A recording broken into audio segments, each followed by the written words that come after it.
Eh bien, nous sommes aujourd'hui le 25 octobre 2014 et je tiens à rendre grâce et gloire à Dieu, à Jésus et à son Saint-Esprit, puisque hier encore, je discutais avec quelqu'un et je lui parlais très sincèrement, comme j'essaie de toujours le faire avec vous, des expériences merveilleuses que j'ai vécues avec Jésus.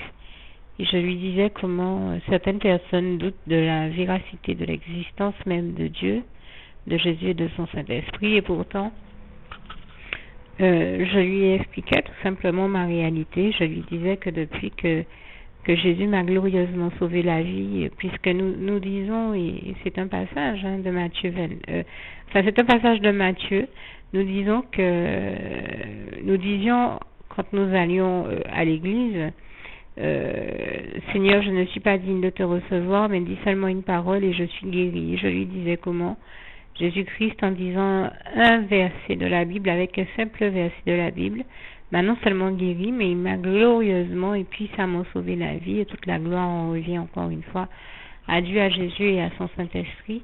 Mais je crois que l'une des plus belles choses que nous puissions retenir, en tout cas que moi je retiens de cette expérience, c'est que de toute manière, si ça a été possible pour moi et valable pour moi, c'est que ça l'est pour nous tous, puisque Dieu, dans son grand amour, nous a envoyé Jésus-Christ comme seul sauveur de l'humanité, comme il est écrit en Acte 4, verset 12, puisque comme il est écrit également en Jean 3, verset 16 à 17, Dieu a tant aimé le monde et donc les hommes, qu'il a donné son Fils unique Jésus-Christ, afin que quiconque croit en lui ne périsse point, mais ait la vie éternelle.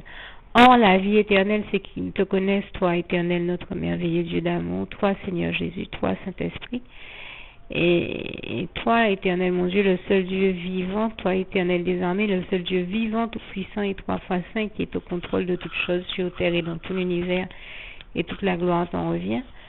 Mais malheureusement, certaines personnes aveuglées par le diable, et s'il y en a qui auraient des doutes sur la véracité de ce que je dis, il leur suffit d'ouvrir leur Bible et d'y lire les passages de Jean 10, versets 10 à 11 et de Jean 8, versets 41 à 47. Certaines personnes aveuglées par le diable qui fait tout pour les entraîner en enfer ne se rendent pas compte que justement le diable les aveugle afin qu'elles ne découvrent pas la vérité de l'existence de Dieu, de Jésus et de son Saint-Esprit et de son merveilleux amour, afin qu'elles ne découvrent pas à quel point il est bon d'appartenir à Dieu, de le servir et d'expérimenter au quotidien dans sa vie son amour. Et c'est un peu ça dont je parlais avec la personne que j'avais en ligne. Je lui disais... mais je n'ai pas connu de plus bel amour dans ma vie et je crois que au fond aucun être humain ne peut connaître un aussi bel amour que l'amour de l'Éternel, notre merveilleux Dieu et tendre Père céleste. Il est notre Père et puisque quand nous lui parlons, que nous faisons l'une des prières qu'il a plus dites, c'est le Notre Père qui est aux cieux, etc., etc., au passage que vous connaissez là aussi en Matthieu 6. Donc, ce que je veux dire, c'est que si nous le prions, disons, notre Père, c'est qu'il est le Père de tous ceux qui, bien entendu, ont accepté de lui obéir, de le suivre, comme Jésus nous y invite en Jean 8, verset 12. Et je rappellerai également ici les passages de Jean 8, verset 32, vous connaîtrez la vérité et la vérité vous affranchira. Ainsi que Jean 8, verset 36, si donc le Fils, bien entendu Jésus-Christ, vous a affranchi, c'est que vous êtes réellement libre. Et donc, il y a de tellement beaux passages qui nous démontrent qu'en suivant Dieu, Jésus-Christ et son Saint-Esprit, c'est le seul moyen d'accéder au bonheur, de connaître le véritable amour et d'accéder au bonheur. Et bien entendu, je disais que Dieu est notre Père et il nous fait une promesse d'amour en quelque part, mais surtout la plus belle des déclarations d'amour que j'ai entendues de toute ma vie, que je résumerai, enfin personnellement, je considère comme le passage de Jérémie 31, verset 3, comme une preuve immense de son amour envers nous, qui est quand même, à mes yeux, une déclaration d'amour de Dieu à tous ses enfants. Mais Dieu est tout puissant et Et comme je me disais, Dieu est tout puissant, Dieu a créé tout ce qui existe, donc il dispose de toutes les richesses qui existent puisque toutes les richesses lui appartiennent, il les a créées. Il n'a donc besoin de rien, il a tout ce qu'il lui faut au-delà de tout ce que nous pouvons imaginer. Dieu est tout puissant, il est merveilleux, il a tout ce qu'il faut, donc il n'a pas besoin de nous. Comment expliquer qu'alors même que nous ne sommes que l'être humain n'est que poussière, qu'est-ce que l'homme pour que Dieu s'en souvienne, comme il est écrit dans le psaume 5, verset 8, ou plutôt dans le psaume 8, verset 5, pardon, si je me trompe de référence. Mais quand on réfléchit à cette réalité-là, on se dit, mais Dieu est merveilleux, il est encore plus merveilleux que tout ce qu'on peut imaginer, c'est tout de même extraordinaire, qu'alors même qu'il est tout puissant et qu'il a tout ce qu'il lui faut, il prenne le temps de nous aimer. Il n'était pas obligé de nous aimer, il n'est pas obligé de prêter attention à nous. Il y a plus de 7 milliards d'êtres humains sur Terre. Et quand moi, pour la première fois, on m'a lu ce passage, Jérémie 31, verset 3, de loin l'Éternel se montre à moi et il me dit, je t'aime d'un amour éternel, voilà pourquoi je te conserve ma bonté. Je me suis dit, mais attendez, Dieu est tout puissant. L'être humain n'est que poussière et pour autant il prend le temps de nous aimer. Dieu même, moi, petit être humain, je veux dire, l'être humain n'est rien du tout en face de Dieu et de sa toute-puissance et du Dieu merveilleux qu'il est. Et pour autant Dieu prend le temps de nous aimer. Il y a plus de 7 milliards d'êtres humains sur Terre et de vies qu'il gère de A à Z et pour autant il trouve le moyen de toujours être disponible pour chacun d'entre nous. Et je témoignais aussi à cette personne, c'est quand même ce que je vous dis, je ne sais pas si vous en prenez la mesure, Dieu est tout puissant, de sa toute puissance, il n'était pas obligé de nous aimer et de prendre le temps de s'occuper de chacun d'entre nous. Il est toujours disponible pour chacun de ses enfants, il prend le temps de répondre à nos questions, de nous montrer qu'il est là avec nous, qu'il est attentionné avec nous, qu'il fait attention à tous nos besoins et qu'il y pourvoit. Qu'il nous bénit, mais vraiment au-delà de nos aspirations, chaque fois, de nos espérances et de nos aspirations, chaque fois que c'est nécessaire et sans même qu'on s'en rende compte parfois ou alors qu'on y ait même pensé en amont et qui nous fait sortir des situations les pires, les plus inextricables sans même que nous ne nous imaginions à nous-mêmes quelle était la solution possible. Il apporte toujours toutes ses réponses et ses solutions à tous nos problèmes. Il est notre solution, il est la solution, the solution. Et j'ai envie de dire, mais Dieu est merveilleux, il est extraordinaire. Et quand je dis qu'en plus, avec tout ça, il fait l'exploit de tout faire pour que nos vies soient les plus heureuses que possible. Et il a toujours du temps pour chacun de nous, il est toujours dispo pour chacun de nous. Et en plus, je disais à quelqu'un, la preuve que c'est une réalité, que c'est vrai, c'est que autour de moi, j'ai des personnes que je connais depuis plus de 20 ans, depuis plus de 30 ans, et je pense à une amie avec qui j'ai plus de 20 ans d'amitié. Je donnais cet exemple à cette personne. Je la sais sincère quand elle me dit, par exemple, bon, à Noël, on passe Noël ensemble, ou bien, bon, pour ton anniversaire, on fait telle chose. Et il m'est déjà arrivé de me dire, mais je sais qu'elle est sincère, c'est ça le pire. Quand elle me dit ça, ah oui, à Noël, ah non, à Noël, tu es avec nous, tu viens avec nous, tu seras avec nous dans notre église, ensuite on ira faire telle chose. Elle me donne le programme, tout et tout. Je sais qu'elle est sincère quand elle me dit ça, dans la mesure où elle a certainement réellement envie d'être avec moi. Mais à l'arrivée, chaque année, à Noël, elle m'oublie. Et c'est le cas de beaucoup de personnes qui nous aiment maintenant 2 ans, 3 ans et qui nous oublient à la première circonstance venue. Alors que le seul qui ne nous oublie jamais et qui nous aime de la plus belle manière qu'il soit et surtout du seul amour éternel qui existe, c'est Dieu, c'est Jésus, c'est son Saint-Esprit. Et je tenais ici à lui en rendre grâce et gloire, vraiment toute la gloire en revient à Dieu, à Jésus, à son Saint-Esprit. Merci Seigneur, je t'aime et nous t'aimons, nous tous tes enfants, toute la gloire t'en revient. Merci papa, je t'aime. Alors, juste un petit rectificatif, vous l'aurez compris au début du document, je faisais allusion donc à ce passage de Matthieu qu'on utilise si souvent dans les églises qui dit Seigneur, je ne suis pas digne de te recevoir, mais dis seulement une parole et je serai guéri. Et en l'occurrence, je rendais grâce et gloire à Dieu qui en disant seulement un verset de la Bible a glorieusement et puissamment sauvé ma vie, et toute la gloire en revient encore une fois à Dieu, à Jésus-Christ et à son Saint-Esprit. Et je dis encore à Dieu, justement ici, tout mon amour, ma reconnaissance et vraiment toute ma gratitude du fond du cœur, d'autant que comme je viens de vous le dire, très souvent, même des personnes qui ont plus de 20 ans d'amitié avec nous nous oublient, alors que Dieu est celui qui ne nous oublie jamais, ne nous abandonne jamais, qui est toujours avec nous, quel que soit ce que nous vivons, dans les bons moments comme dans les mauvais moments, dans les temps de bonheur comme dans les temps d'épreuve. Et je lui rends aussi grâce et gloire car il est celui qui nous délivre de toute épreuve. Et je lui rends également grâce et gloire personnellement, à titre un peu plus personnel. Là, je parlais de manière générale, mais de manière personnelle.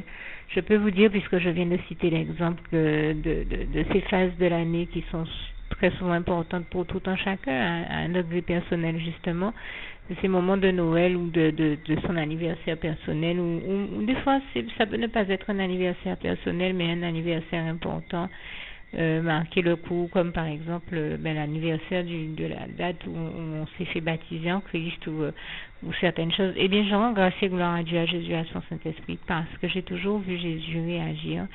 Chaque année pour mon anniversaire, là je parle de l'anniversaire de ma naissance vraiment. Et pour Noël, vraiment, j'ai déjà eu même à vous témoigner de comment Jésus me fait vivre Noël avant Noël, et je lui rends grâce et gloire pour ça. Comment il sait que la phase de Noël est une phase très difficile pour moi comme pour beaucoup de chrétiens, parce que c'est le moment où très souvent l'ennemi nous attaque à ce moment-là. On est beaucoup de chrétiens comme ça, où ils cherchent toujours à intenter à nos vies, ou mettre un terme à nos vies. Et résultat, le Seigneur Jésus, moi j'ai toujours vu l'ennemi faire les pires coups pendables dans cette phase de Noël, aux alentours de la date de naissance de Jésus-Christ. Et je me rappelle d'une jeune chrétienne qui me disait, eh ben notre ennemi, comme avec Dieu le diable, s'amuse à tout faire pour nous ôter la vie. Précisément au mois de décembre, elle s'était rendue compte de ça aussi. Et franchement, je peux vous dire que beaucoup de personnes sont éprouvées à ce moment-là. Et elle me disait, c'était une jeune fille, mais vraiment lumineuse. Elle était très très intelligente, brillante dans ses études. Et elle me disait qu'elle a compris, tout comme moi, ça a été le cas, qu'en fait, le diable nous emmerde comme ça au moment de Noël, parce qu'il sait très bien qu'en tant que chrétien, la date de Noël, c'est une date importante et chère à nos cœurs, puisque c'est à notre tour à ce moment-là de fêter l'anniversaire de Jésus, qui lui nous fête tout au long de l'année, et je lui en rends grâce et gloire encore une fois. Mais à ce moment-là, c'est à nous de le fêter à notre tour, c'est-à-dire de regarder qu'est-ce que nous pouvons faire pour être agréables au cœur de Dieu, à Jésus, à son Saint-Esprit, d'autant plus que à ce moment-là, nous célébrons la naissance de Jésus-Christ, le Fils de Dieu, et toute la gloire lui en revient encore. Et donc, personnellement, moi je peux témoigner que j'ai toujours vu Jésus, mais je vous l'assure, chaque année marquer le coup pour les dates importantes de l'année, en particulier pour Noël et pour mon anniversaire. Et chaque année, je ne sais pas comment Jésus fait pour faire l'exploit de faire ça. Il fait toujours en sorte de me faire un signe, de me montrer qu'il est avec moi, qu'il est avec moi, qu'il n'oublie pas mon anniversaire. Et je connais des sœurs et frères qui témoignent de cette réalité-là aussi. Je pense à une sœur en Christ qui me disait comment le Seigneur Jésus lui a fait livrer un très beau bouquet une année. Moi aussi, le Seigneur Jésus m'envoie. Alors, je suis une femme différente, donc je lui rends grâce et gloire, parce que le Seigneur Jésus fait toujours ce qui convient le mieux pour chaque personne et à chaque personne. Donc il sait que dans mon cas, s'il m'envoyait des fleurs, j'ai eu une expérience très désagréable avec les fleurs. C'est pour ça que j'ai un peu de mal avec les fleurs. C'est-à-dire, je les trouve très belles, mais je n'aurais pas le réflexe, par exemple, de m'acheter un tableau qui représente une fleur. Donc je vais plutôt choisir autre chose, peut-être une forme de peinture plus abstraite, ou enfin tout va dépendre de ce que je vais trouver, mais j'aurais pas nécessairement le réflexe d'aller choisir une fleur. Et le Seigneur Jésus le sait, et il sait que c'est par rapport à une expérience négative que j'ai eue avec la question des fleurs, que je ne suis pas très fleur. Donc de la même manière qu'il envoie des fleurs à une sœur, et bien moi, chaque année, il m'envoie d'autres choses, des choses qu'il sait qu'ils me tiennent à cœur, des choses que j'aime. Et il le fait toujours pour me montrer qu'il est là avec moi, qu'il a entendu mes prières et je lui rends grâce et gloire parce qu'il fait toujours en sorte qu'au moment de Noël, eh bien, j'ai les meilleures choses et les choses qu'il sait que j'aime. Tout comme de toute manière, le Seigneur me bénit vraiment abondamment, puissamment, richement et des meilleures bénédictions. Et ça, il le fait tout au long de l'année. Et c'est une chose dont je vous témoigne déjà depuis un bon moment. Et le simple fait de dire ça me ramène à justement cette promesse de Dieu que je revendique souvent et pour laquelle je vous invite à faire de même. C'est Deutéronome 33, versets 12 à 16. Et donc, vraiment, je rends grâce et gloire à Dieu parce que je le vois me bénir de bénédictions extraordinaires que je n'aurais même pas soupçonné que j'aurais un jour dans ma vie. Et ça me paraît être, même si j'ai pas attendu d'être dans ce processus où je me retrouve à devoir faire la comptabilité des bénédictions que je reçois, mais avec beaucoup de bonheur, puisque ce sont des chiffres, des éléments en plus que je vous donne. Mais en attendant, eh bien, je rends grâce et gloire à Dieu, à Jésus, à son Saint-Esprit, parce que le Seigneur Jésus a toujours fait en sorte de me faire avoir tout ce que je pouvais demander dans la prière et d'exaucer toutes mes bonnes prières. Et ce n'est pas pour rien que la parole de Dieu nous dit que le juste vivra par la foi. Et donc, je rends vraiment grâce et gloire à Dieu, à Jésus, à son Saint-Esprit qui m'ont vraiment béni et dégagé la route pour me sauver, et ce, chaque fois que c'était nécessaire. Je le dis encore ici, vraiment toute la gloire revient à Dieu, à Jésus, à son Saint-Esprit. Merci Seigneur, je t'aime et louange, honneur et gloire à toi. Louange, honneur et gloire à toi, éternel mon Dieu, Jésus d'amour, Saint-Esprit, je t'aime. Juste une petite précision pour tous ceux qui ne sont pas encore, qui n'ont pas encore choisi la meilleure des options qui soit, qui est celle d'aller se placer, de faire le choix à soi-même, d'aller se placer dans les bras d'amour de Jésus-Christ, pour se mettre à l'abri de ce monde cruel. Eh bien, je partage avec vous la prière par le biais de laquelle on y accède. Et commence par vous rappeler également ce passage de Jean 14, verset 6, où il est écrit que Jésus-Christ est le chemin, la vérité et la vie. Nul ne vient au Père, Dieu, sans passer par le Fils Jésus-Christ, bien sûr. Je le dis à ma manière, vous regarderez comme il est actuellement écrit dans vos Bibles, là encore. Et donc, n'hésitez pas à ouvrir vos cœurs à Dieu, à Jésus, à son Saint-Esprit, à être sincère avec lui et à lui adresser la prière qui suit, à lui dire tout simplement, éternel mon Dieu, Seigneur Jésus-Christ, moi, un tel, vous dites votre nom et votre prénom, je t'accepte aujourd'hui comme mon sauveur personnel, le seul maître et roi de ma vie.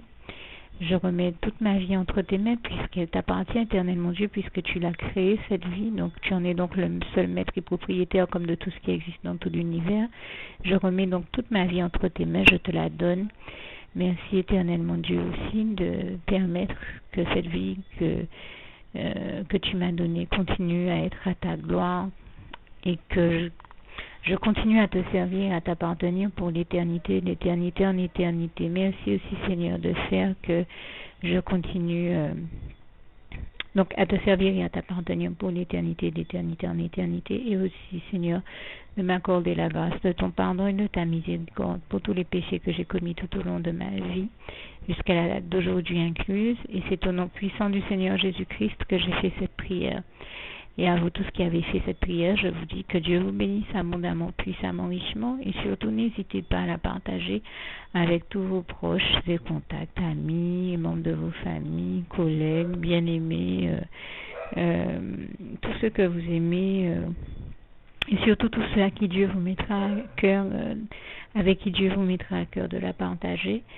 Et comme j'aime à le dire, si vous n'avez pas encore pris le temps de faire cette prière, comprenez bien que voilà, ça ne vous coûte rien de la faire, c'est gratuit, c'est indolore, et que voilà, vous n'êtes pas obligé de me croire, mais moi il m'est arrivé tout comme vous de devoir faire cette prière un jour dans ma vie Et quand on m'a proposé de la faire, je me suis dit, et si c'était vrai, et si c'était vraiment Dieu qui, par ce biais-là, m'appelait à lui et me demandait de lui donner ma vie, de l'accepter, c'était Jésus qui était en train de vraiment me tendre la main et qui était en train de me demander de l'accepter comme mon sauveur personnel, je ne pourrais pas passer à côté de l'occasion de lui dire oui. Parce qu'il faut aussi que je reste ouvert ou ouverte à ce que Dieu peut avoir à me dire. Il faut que je garde mon cœur et mon intellect ouvert à ce que Dieu peut avoir à me dire. Donc je me suis dit, je ne peux pas courir le risque de passer à côté de mon éternité, de passer à côté des meilleures choses de la vie, surtout si le maître et créateur de la vie m'appelle et cherche à me sauver. Pour être sauvé, il faut bien que je lui dise oui, que je souhaite qu'il me sauve. Oui, Seigneur Jésus-Christ, je t'accepte comme mon sauveur personnel. Et c'est le sens de cette prière. Et comme je dis, elle ne nous coûte rien à faire. Et puis surtout, moi je vous dis, du jour où je l'ai faite, j'ai vu Jésus changer ma vie en mieux sur tous les plans. Et donc je crois que ça ne vous coûte rien, ça ne vous coûte rien vous non plus de la faire et puis d'expérimenter, de regarder comment les choses vont se dérouler dans votre vie, de regarder Jésus changer votre vie en mieux, à vous aussi. Et d'en faire l'expérience. Et pour en faire l'expérience, il faut commencer par faire cette prière. Donc si vous ne l'avez pas encore dite, réembobinez tout simplement cette vidéo ou ce document si vous préférez, réécoutez-le et dites avec moi la prière que vous m'avez entendu mentionner. Et n'oubliez surtout jamais que tout est possible à celui qui croit en Dieu, en Jésus-Christ et en son Saint-Esprit, comme il est écrit en Marc 9, verset 23, et que tout est possible à Dieu, comme il est écrit en Marc 10, verset 27. Que Dieu vous bénisse donc et à bientôt.